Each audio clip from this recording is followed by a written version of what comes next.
आपका स्वागत है एक बार फिर से विद्यालय द्वारा आयोजित ऑनलाइन कक्षा में। आज हम लोग गति के भाग 6 में वेग के प्रकार के बारे में पढ़ेंगे। इसके पहले वाले वीडियो में हम लोग वेग किसे कहते हैं, वेग को परिभाषित किए थे और एग्जाम्पल के द्वारा उसे न्यूमेरिकल दे के समझाए गए थे कि आप वेग की गणना किस प्रकार करेंगे। तो मैंने पहले वाले भी वीडियो लेक्चर में बच्चों बताया था कि वेग और चाल को यदि आपको बहुत बारीकी से देखना है तो उसमें बस डायरेक्शन यानी दिशा का ही अंतर होता है। चाल में दिशा से कोई मतलब नहीं है और वेग में परिमाण और दिशा दोनों का महत्व होता है। तो वेग के प्रकार में बात करें तो वेग फर्स्ट असमान वेग,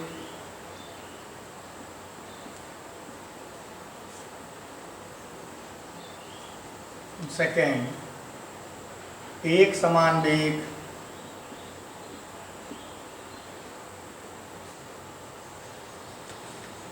थर्ड ताक्षणिक वेग,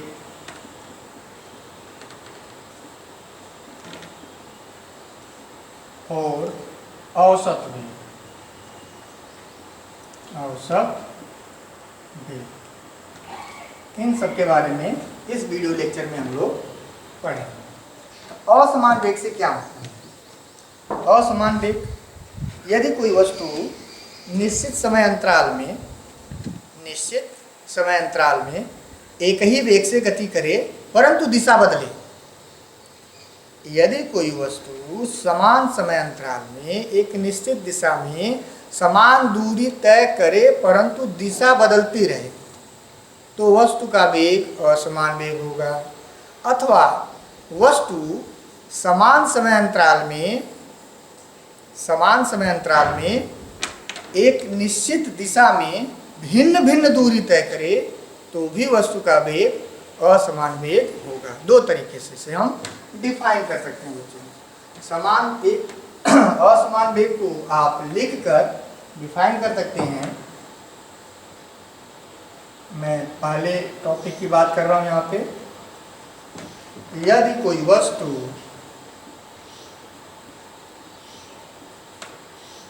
समान समयांतराल में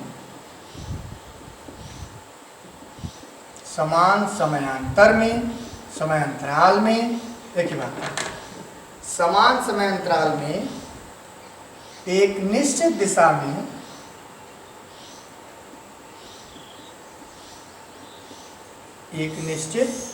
दिशा में भिन्न भिन्न दूरी तय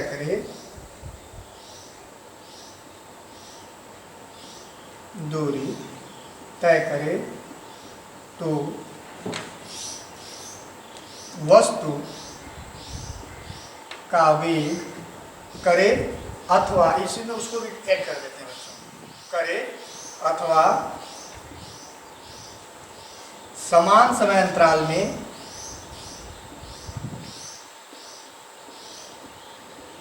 समान समयांतर में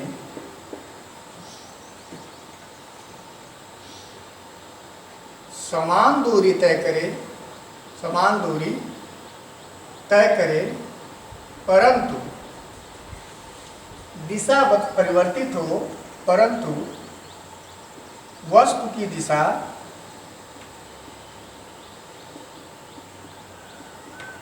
परिवर्तित हो तब वस्तु की गति या वस्तु की वेग, वस्तु का वेग असमान वेग कहलाता है। फिर से देखिए, यदि कोई वस्तु समान समय अंतराल में एक निश्चित दिशा में भिन्न भिन्न दूरी तय करे, यहाँ पर देखिए वस्तु भिन्न भिन्न दूरी, अथवा समान समय अंतराल में समान दूरी तय करे परंतु वस्तु की दिशा परिवर्तित हो, तो दोनों केस में वस्तु का वेग जो होता है वो असमान वेग कहलाता है।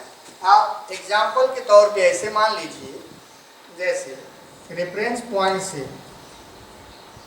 कोई वस्तु हम सेकेंड समय अंतराल में से डिवाइड कर दें, 1 सेकेंड, 2 सेकेंड, 3 सेकेंड, 4 सेकेंड। तो पहले केस में क्या है, दिशा निश्चित है, लेकिन वस्तु द्वारा एक निश्चित दिशा में तय की गई दूरी 5 मीटर, सेकेंड समय अंतराल में 8 मीटर, फिर 10 मीटर, फिर 15 मीटर। दिशा निश्चित है ना, लेकिन समान समय अंतराल में वस्तु द्वारा जो तय की गई दूरी क्या है, यहाँ पहले सेकंड में 5 मीटर चल रही है, एक सेकंड से 2 सेकंड के बीच में वो 3 मीटर चल रही है, फिर 2 सेकंड से 3 सेकंड के बीच में वह 2 मीटर चल रही है। इस तरह हम क्या देख रहे हैं कि एक निश्चित दिशा में वस्तु चल तो रही है, लेकिन समान समय अंतराल में समान दूरी नहीं तय चल रही है। तो यहाँ पर वस्तु का वेग क्या होगा, असमान वेग होगा। अच्छा, इसी में एक लाइन मैंने और लिखा है कि दिशा परिवर्तित हो लेकिन समान समय अंतराल में समान दूरी तय करें, लेकिन दिशा बदलती रहे तो भी उस वस्तु का वेग समान वेग नहीं होगा। तो उसे भी देख लेते हैं। जैसे बच्चों मान लेते हैं कि कोई सर्कुलर पाथ है, एक पार्क है ना। अब यहाँ से वस्तु चलना प्रारंभ की, तो अब यहाँ पर दिशा बदल रही है, ए से बी पे आई, बी से सी पे आई, सी से डी पे आई, डी से ई पे आई। तो अगर मैं हर पॉइंट को उसके डायरेक्शन की बात करूँ तो डायरेक्शन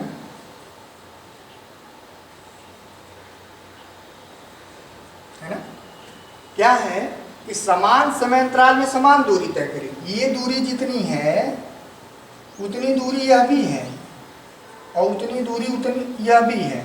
मान लेते हैं 1 सेकंड में, या 2 सेकंड में, या 3 सेकंड में, 4 सेकंड में, 5 सेकंड में, इस तरह से फिर वो अपने ओरिजिनल पोजीशन पे आ जाती है। या 0 सेकंड से स्टार्ट करें तो 0 से 1 सेकंड, 2 सेकंड, 3, 4 सेकंड, फिर अपने ओरिजिनल पोजीशन पे आ गए। तो यहाँ पर अगर मैं कहूँ कि वह हर केस में 2 मीटर की दूरी चल रही है, 2 मीटर तय कर रही है, 2 मीटर तय कर रही है, तो हर समय अंतराल में 2 मीटर की दूरी तय तो जरूर कर रही है, लेकिन उसकी हर पॉइंट पे डायरेक्शन क्या हो रही है। अब देखिए उसकी दिशा हमेशा क्या कर रही है, बदल रही है। समान समय अंतराल में समान दूरी चल रही है, लेकिन दिशा बदल रही है। तो ऐसे केस में उसका वेग एक समान वेग नहीं होगा, वह असमान वेग होगा। यहाँ पे भी मैं बात करूँ, जैसे मान लेते हैं एक वर्ग है, क्या है, वर्ग है। ए से बी तक की एक निश्चित दूरी है, मान लेते हैं 10 मीटर, यह भी 10 मीटर, यह भी 10 मीटर, यह भी 10 मीटर। वस्तु ए से बी, बी से सी, सी से डी, फिर डी से ए, ऐसे वो रन कर रही है। ठीक, तो ए से बी मान लेते हैं, ए से बी चलने में उसने 4 सेकंड का समय लिया, यहाँ पे भी 4 सेकंड का समय लिया, यहाँ पे भी 4 सेकंड का समय लिया, और यहाँ पे भी 4 सेकंड का समय लिया। यानी कि वो हर 10 मीटर को तय करने में 4 सेकंड तय ले रही है, 4 सेकंड का समय ले रही है। लेकिन डायरेक्शन की बात करें बच्चों, तो हर केस में उसका डायरेक्शन क्या हो रहा है, चेंज हो रहा है। वह समान समय अंतराल में समान दूरी तो तय कर रही है, लेकिन उसकी दिशा क्या हो रही है, बदल रही है। तो भी इस केस में उसका वेग क्या होगा, वह असमान वेग कहलाएगा। यानी कि आप बात समझ गए होंगे कि समान समय अंतराल में एक निश्चित दिशा में भिन्न भिन्न दूरी तय करे तो भी वह असमान वेग है, या फिर समान समय अंतराल में समान दूरी तय करे परंतु दिशा बदल रही हो तो भी उसका वेग असमान वेग होगा। क्लियर है?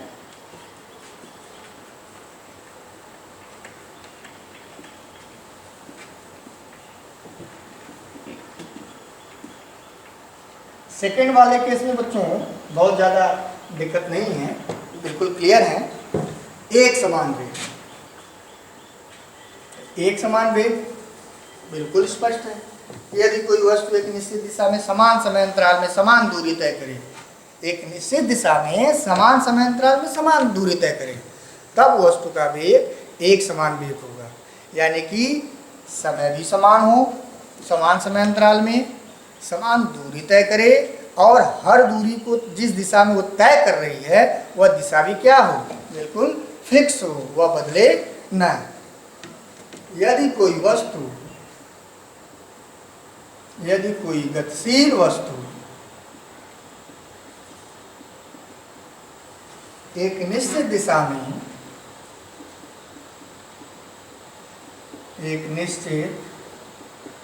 में समान समयांतराल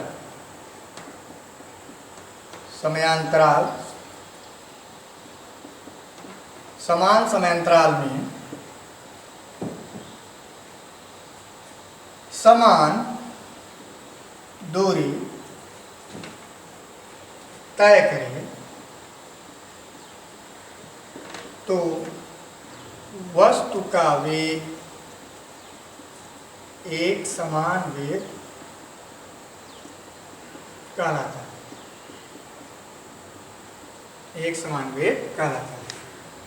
मैं ले लें एग्जाम्पल, एक निश्चित दिशा में, दिशा चेंज ना हो, समय के साथ, सेकंड में डिवाइड कर ले, मिनट में, घंटे में, व्हाटएवर, किसी में भी आप इसे डिवाइड कर सकते हैं।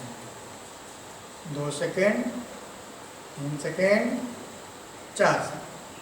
पहले सेकंड में वस्तु 100 मीटर, फिर 200 मीटर, फिर 300 मीटर, फिर 400 मीटर। तो हम क्या देख रहे हैं बच्चों कि प्रत्येक एक सेकेंड में वह 100 मीटर की दूरी तय कर रही है।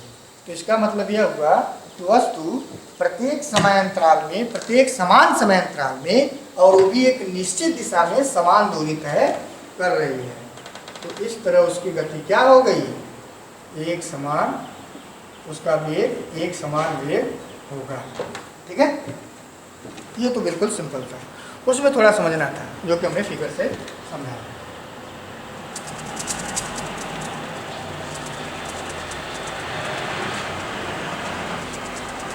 तात्क्षणिक वेग क्या है, जैसे हम तात्क्षणिक चाल को डिफाइन की थी इसी तरह से तात्क्षणिक वेग भी है।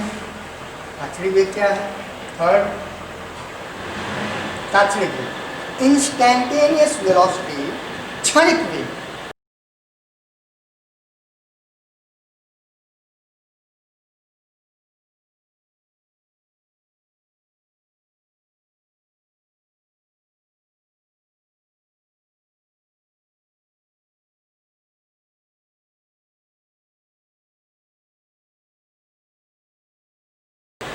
किसी वस्तु का एक निश्चित दिशा में जो विशेष समय पर, किसी विशेष क्षण पर जो वेग होता है, उसी वेग को हम लोग उस वस्तु का तात्क्षणिक वेग कहते हैं। आप लिख सकते हैं इसे, किसी गतिशील वस्तु का किसी विशेष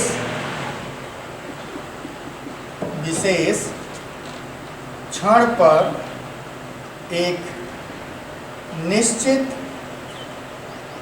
दिशा में वेग, किसी गतिशील वस्तु का किसी विशेष क्षण पर एक निश्चित दिशा में वेग तात्क्षणिक वेग कहलाता है। तात्क्षणिक वेग कहलाता है।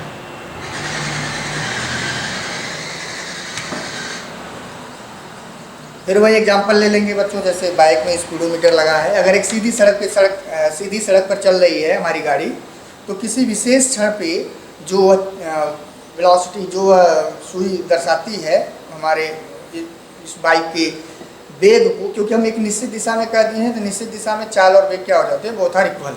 तो किसी विशेष क्षण पे जो बात कर रहे हैं हम लोग, जो उस विशेष क्षण पे उसकी जो वेलोसिटी होगी, उसका जो वेग होगा, वही वेग ही उसका क्या कहलाएगा, तात्क्षणिक वेग कहलाएगा। ठीक है,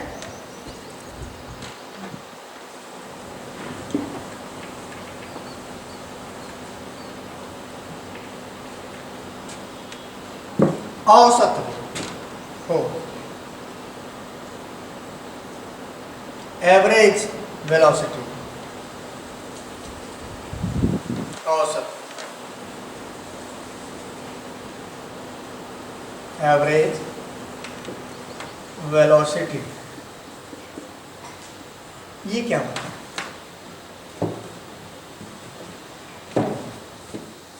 एवरेज वेलोसिटी का मतलब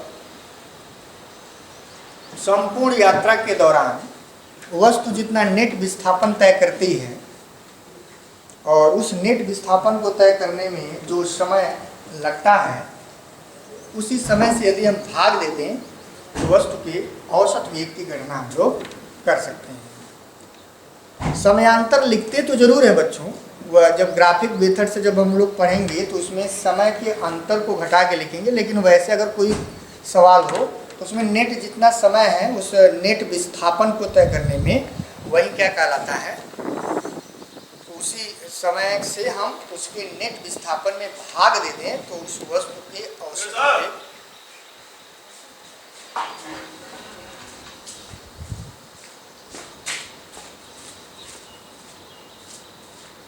औसत वेग को निकाल सकते हैं।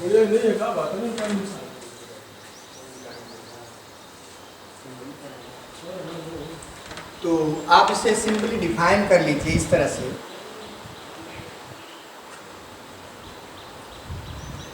किसी गतिशील वस्तु द्वारा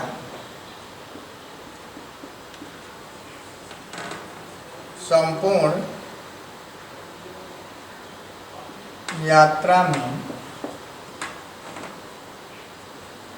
वस्तु द्वारा तय किए गए नेट विस्थापन, क्योंकि विस्थापन एक सदिश राशि है बच्चों, तो हम विस्थापन को उसके चिन्ह के अनुसार कैलकुलेट करके निकालेंगे तो वहीं जो विस्थापन आएगा तो वह नेट विस्थापन कहलाएगा। यह हमेशा जुड़े जरूरी नहीं है, घट भी सकता है, जुड़ भी सकता है। नेट विस्थापन जैसे किसी गतिशील वस्तु द्वारा संपूर्ण यात्रा में वस्तु द्वारा तय किए गए नेट विस्थापन तथा समयांतर के अनुपात को वस्तु का औसत वेग कहते हैं। औसत वेग कहते हैं। इसमें ध्यान दें बच्चों, इसमें डायरेक्शन बदल भी सकती है, डायरेक्शन नहीं भी बदल सकती है। वही अभी बता रहे थे कि वेग जैसे विस्थापन जो होगा, विस्थापन प्लस माइनस दोनों ही हो सकता है, प्लस भी हो सकता है। एग्जाम्पल के द्वारा समझेंगे तो एकदम क्लियर हो जाएगा। आइए देखते हैं। जैसे मान लें कि कोई वस्तु ए से चलना प्रारंभ की और एक निश्चित दिशा में वह एक पॉइंट बी तक आई और उसने 5 किलोमीटर दूरी तय किया एक निश्चित दिशा में, और इस दूरी को उसने तय करने में 1 घंटे या मान लेते हैं 2 घंटे का समय लिया। फिर अगले बी से वह सी तक पहुंचने में 6 किलोमीटर उसी दिशा में, ध्यान दें, देखो मैं डायरेक्शन मैंने चेंज नहीं किया है, उसी दिशा में उसने 6 किलोमीटर की दूरी तय की और इस 6 किलोमीटर को तय करने में उसने 3 घंटे का समय लिया। अब यदि आपसे पूछा जाए कि बताइए इसका औसत वेग क्या होगा, तो औसत वेग क्या कहता है? औसत वेग बराबर नेट विस्थापन, कुल विस्थापन। अब कहाँ से कहाँ तक मैं पूछ रहा हूँ, संपूर्ण यात्रा में औसत वेग निकाल रहे हैं हम लोग, तो नेट विस्थापन बटे समयांतर। समयांतर लिख तो जरूर रहे हैं लेकिन उसके कुल समय से ही बोध होगा यहाँ पर, और इसको निकाल के बताएंगे दूसरे तरीके से। बहुत सारे एग्जाम्पल्स को 2-3 एग्जाम्पल से क्लियर करेंगे। तो नेट विस्थापन बच्चों देखिए, विस्थापन एक ही दिशा में है कि अलग अलग दिशा में, तो एक ही दिशा में, तो यहाँ पर हम जोड़ देंगे। तो 5 + 6 और समय, पहले 5 किलोमीटर को 2 घंटे में और दूसरे 6 किलोमीटर को 3 घंटे में, तो 2 + 3 यानी कि 11/3 और इसे हल कर देंगे तो 5 दूनी 10, 5 दूनी 10, तो 2.2 किलोमीटर पर आवर और डायरेक्शन की बात करें तो ए से सी भी उसी दिशा में हो जा रही है अब भी। और एक एग्जांपल इसको क्लियर करें।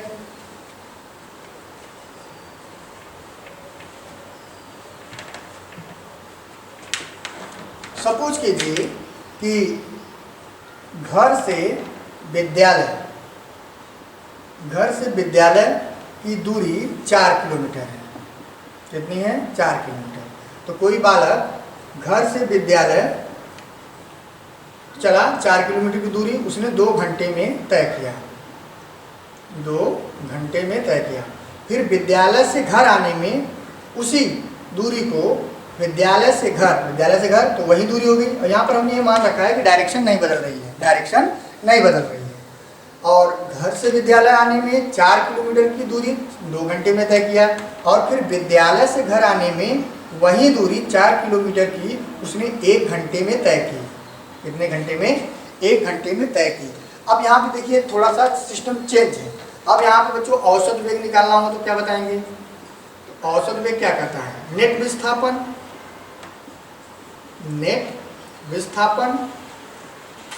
बटे समयांतर लिख तो रहे हैं लेकिन समयांतर का मतलब वही कुल समय से ही मतलब है। तो घर से विद्यालय जाने में वो कितना चला? 4 किलोमीटर प्लस में। फिर विद्यालय से घर आने में फिर वही दूरी चला लेकिन वो माइनस हो जाएगा क्योंकि कोई वस्तु एक निश्चित दिशा में चल रही है फिर अपनी दिशा को ठीक बदल ले, ठीक विपरीत कर ले तो उसी चीज़ को हम क्या करते हैं? माइनस में लिखते हैं। और चिन्ह प्रपाटी के अनुसार भी मैंने बताया था कि अगर इस साइड देखा तो ये प्लस, ये माइनस, ये प्लस और ये माइनस। तो हम इस डायरेक्शन में चल रहे हैं, ये हो गया प्लस, और फिर उस डायरेक्शन में चल रहे हैं तो वो माइनस। तो पहले वाला विस्थापन प्लस 4 किलोमीटर और दूसरा वाला जो विस्थापन है वो माइनस 4 किलोमीटर बटे समयांतर कितना? 2 + 1 तो 0/3 बराबर 0। आप इसको ऐसे भी समझेंगे। नेट विस्थापन मैंने बोल ही दिया है। तो नेट विस्थापन का मतलब क्या होता है? विस्थापन क्या है कि वस्तु जहां से चली और वो अंततः लास्ट में वह जहां रुकी तो वहीं रुकी। घर से चला घर पे ही रुका तो नेट विस्थापन वैसे भी क्या होगा? 0। तो 0 से आप समय में भाग देंगे तो 0 ही आएगा। क्लियर हो रहा है? तो मैंने डेफिनेशन जो लिखवाया है उसमें दिशा का मैंने बहुत ज़्यादा प्रेशर नहीं दिया था बच्चों। दिशा एक भी हो सकती है, दिशा बदल भी सकती है। हमें देखना है अलग अलग समय अंतराल में किस दिशा में कितना विस्थापन है, उसको सदिश विधि से चिन्ह के हिसाब से उसको रखेंगे और नेट विस्थापन निकालेंगे और नेट विस्थापन में फिर कुछ समय से भाग दे देंगे तो वस्तु के औसत वेग को हम लोग निर्धारित कर लेंगे। तो हमें उम्मीद है बच्चों कि आपको ये वीडियो लेक्चर समझ में आया होगा। और अगर कोई दिक्कत या परेशानी हो तो आप निसंकोच हमसे इसके बारे में ज़रूर डिस्कस करेंगे अपने सोशल मीडिया के माध्यम से। चलिए मिलते हैं अगले वीडियो लेक्चर में। तब तक आप एंजॉय करिए, पढ़ाई करिए। धन्यवाद।